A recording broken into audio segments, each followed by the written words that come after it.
TV Rio Branco, SBT Canal 8. A TV que você vê.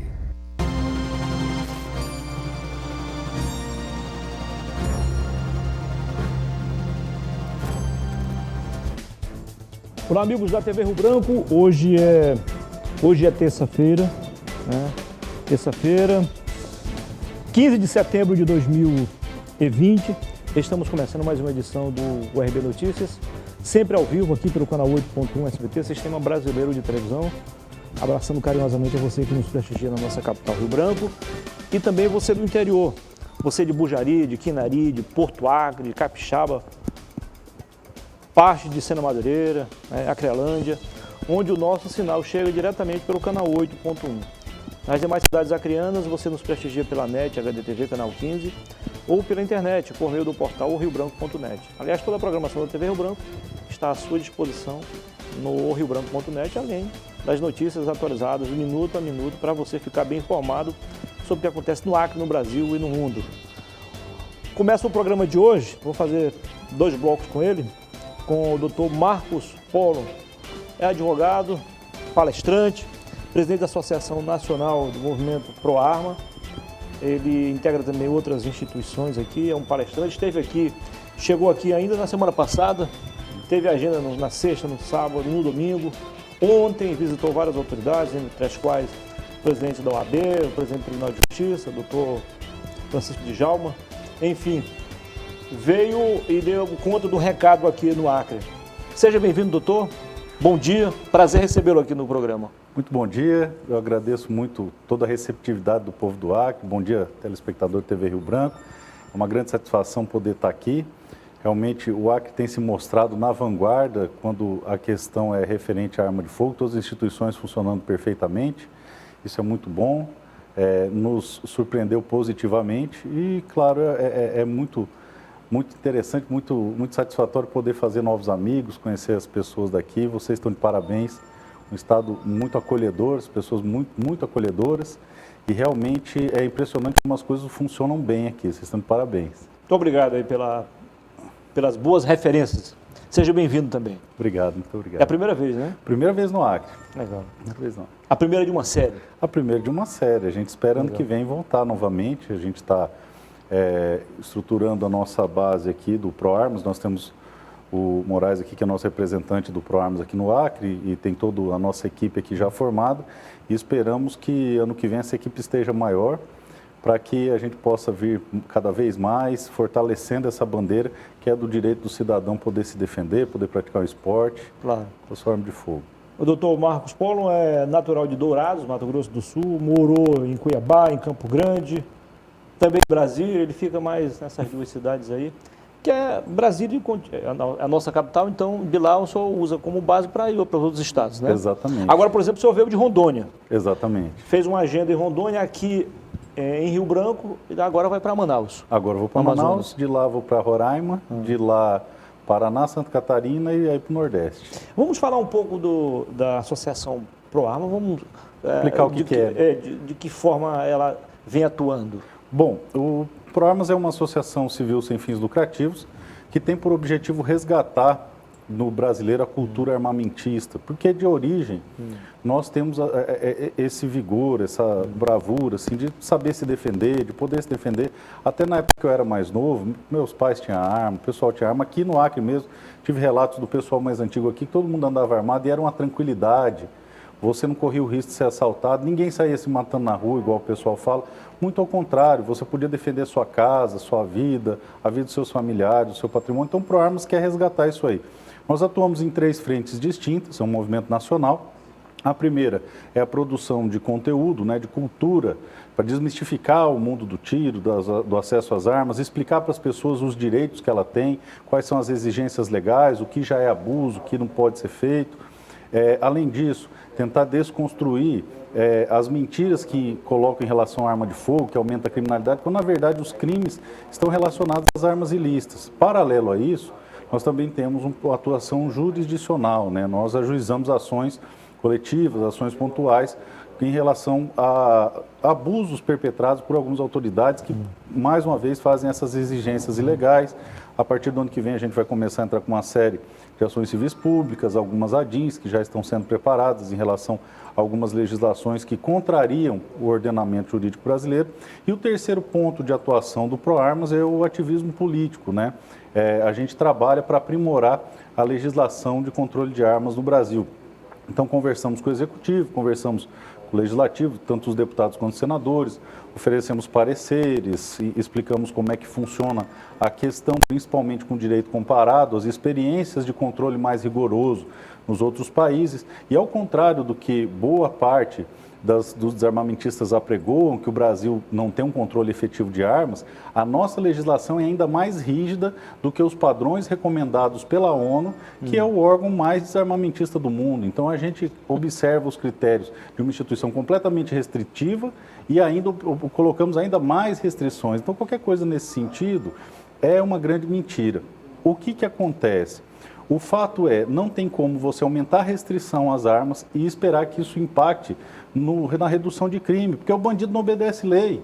Não precisa ser um gênio. A prova está aí, né? Pois é. O senhor foi muito feliz quando fez um resgate lá atrás, eu lembro. Eu me criei numa casa, o meu pai era, digamos assim, naturalmente um colecionador de armas.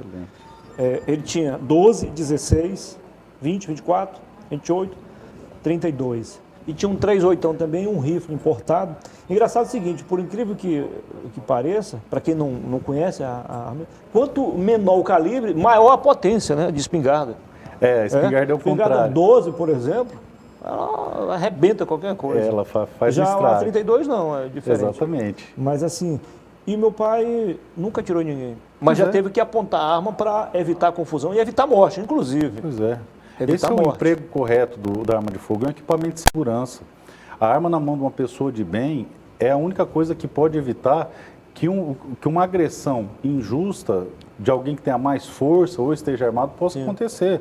Você veja, eu tenho quase 1,90 m. Se eu for agredir uma pessoa menor que eu, ou uma mulher, qualquer coisa assim, só existe um jeito de parar, com arma de fogo. Um criminoso que faça a mesma coisa. Sim. O único jeito de você impedi-lo de cometer o mal é uma pessoa boa podendo possuir a sua arma de fogo. Nós fomos enganados em 2003. Quando fizeram o Estatuto de Desarmamento, que foi votado no auge do mensalão, a propaganda que correu solta foi que haveria uma diminuição da criminalidade se nós nos desarmássemos. Mas o próprio ministro da Justiça à época... Seria o paraíso na Terra. Seria o paraíso na Terra. Olha que fácil, você desarma o cidadão de bem e os bandidos vão se compadecer, vão emocionar, né? E vão entregar o Eles sempre armamento dão um jeito para encontrar arma. Pois então, Sempre. se ele não cumprir lei, as outras leis, ele vai cumprir lei de desarmamento? Isso é um absurdo. Ou vai entregar, por exemplo, o armamento. E aí a gente só facilita a vida do bandido. O ministro da Justiça na época falou, o Estatuto de Desarmamento não é para desarmar bandido. Se você colocar no YouTube, inclusive eu tenho um canal do YouTube, chama Marcos Polon, eu dou essas informações lá, mas se você colocar no YouTube, Ministro da Justiça, Estatuto de Desarmamento, você vai ver ele falando, o Estatuto do Desarmamento não é para desarmar bandido, é para desarmar o cidadão. E aí a gente fica indefeso no meio desse povo e o crime só vai aumentando. Por quê? Antes eles tinham medo de invadir as nossas casas, porque a gente podia se defender. Os assaltos não aconteciam à plena luz do dia, porque todo mundo poderia estar armado ali no redor, um proteger o outro. Agora não. O que aconteceu foi que o Estatuto de Desarmamento protegeu foram os criminosos e nos deixou à mercê, tendo índices de homicídio superior a toda a quantidade de soldados americanos que morreram na Guerra do Vietnã. No Brasil morre um ano, 60 mil homicídios. E quem tiver dúvida, basta fazer uma pesquisa aí no noticiário policial. O índice de arrombamento aumentou Tremendamente, antes não acontecia. Porque o cara vai na certeza de que não vai ter ninguém armado. Exatamente, foi isso que criou o Estatuto de Desarmamento. E vou ainda mais longe. O Estatuto de Desarmamento incutiu no coração das pessoas uma certa covardia, um medo de reagir, porque junto com o desarmamento veio aquela campanha, não reaja, não reaja, não reaja. E aí você não reage à agressão do bandido, você não reage a um serviço público mal prestado, você não reage ao político corrupto, você não reage a nada. Te devolve o troco errado, você não reage, lhe fura a fila, você não reage, porque você foi condicionado a não reagir. E nós temos que nos levantar contra as injustiças. Eu tive a felicidade... Você me fez lembrar aquele poema lá. Ele vem, aí leva uma folha... No primeiro dia pisa o nosso jardim. Daí a pouco ele arrebenta tudo. No caminho com Mayakovsky. Reagir no início é melhor do que no final. Exatamente. E grande parte das interações em que pode haver uma agressão e a arma de fogo impede essa agressão, não há um disparo.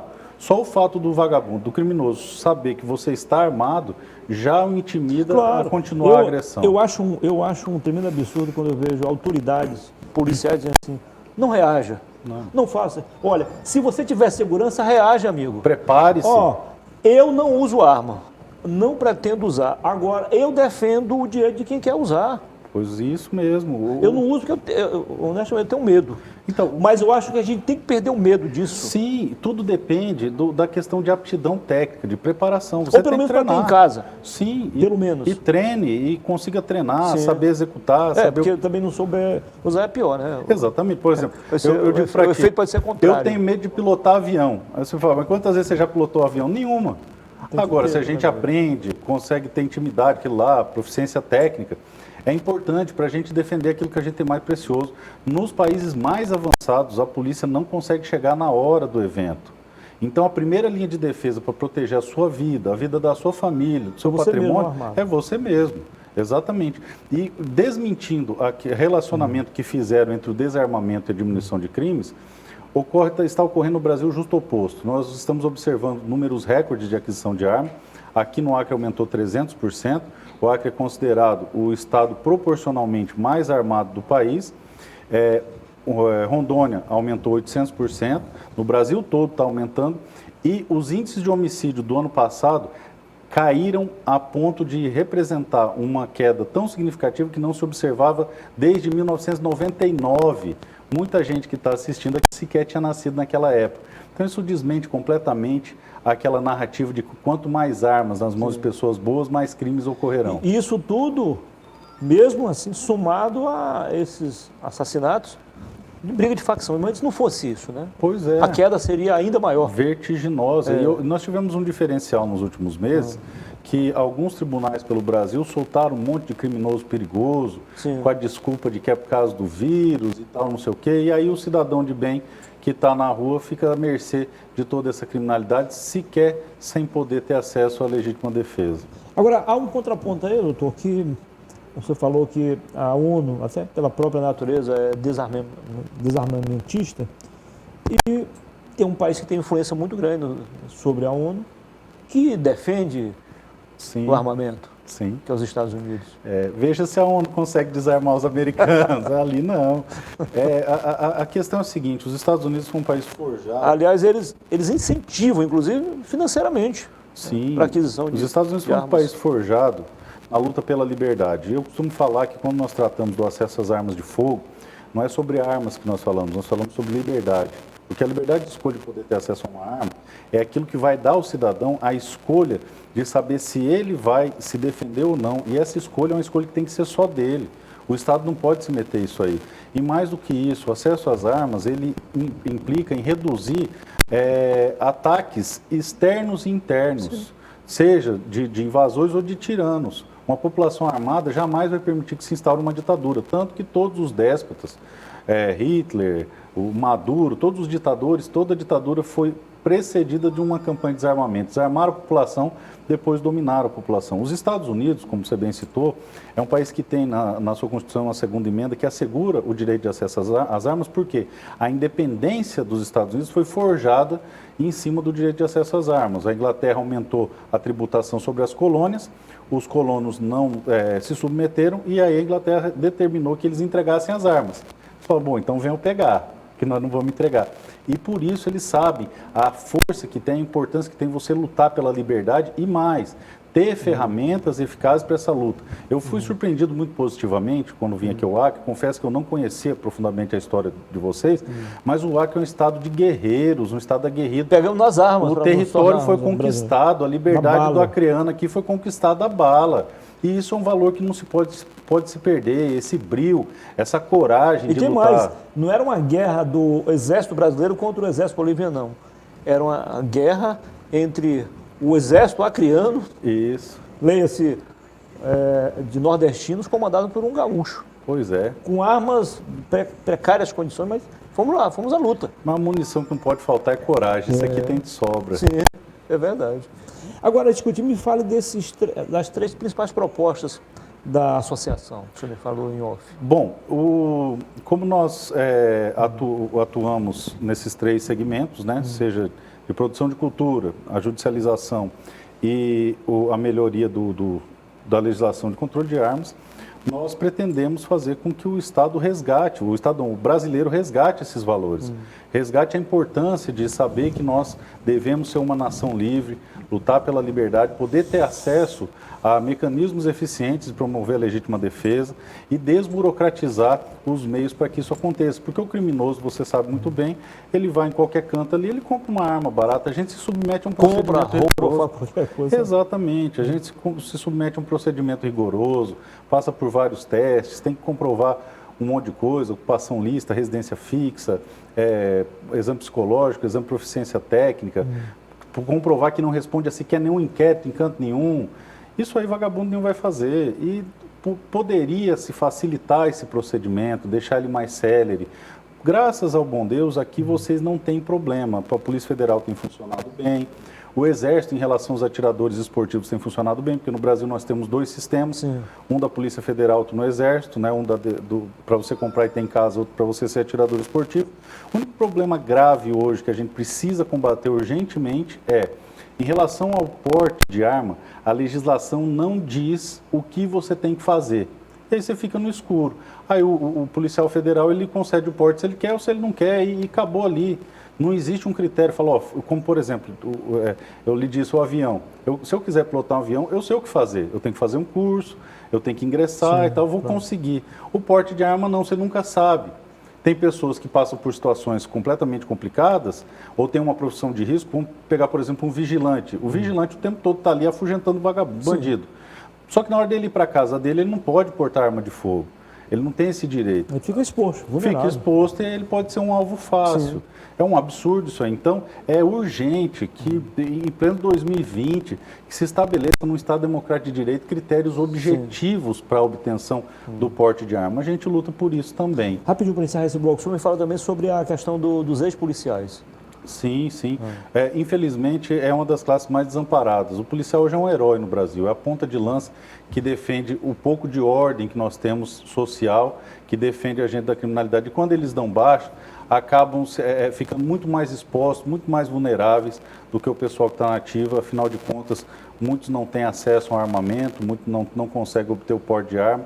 E isso, ao longo do seu trabalho, ao longo dos anos, eles acabam conquistando inimigos, que são inimigos da sociedade em primeiro lugar, e depois esses inimigos vão buscá-los na rua. Então é preciso dar um amparo a esse profissional, é preciso assegurar que no momento derradeiro, se for necessário, ele tem um equipamento adequado para se defender. Ok. No dia 9 de julho houve um movimento muito forte em Brasília, do pessoal armamentista. Exatamente. Eu queria que o senhor falasse um pouco sobre isso, mas no segundo bloco, tá bom? Muito obrigado. Só roda a vinheta aí e a gente volta em 2 minutos para continuar a conversa com o Dr. Marcos Polo. Até já.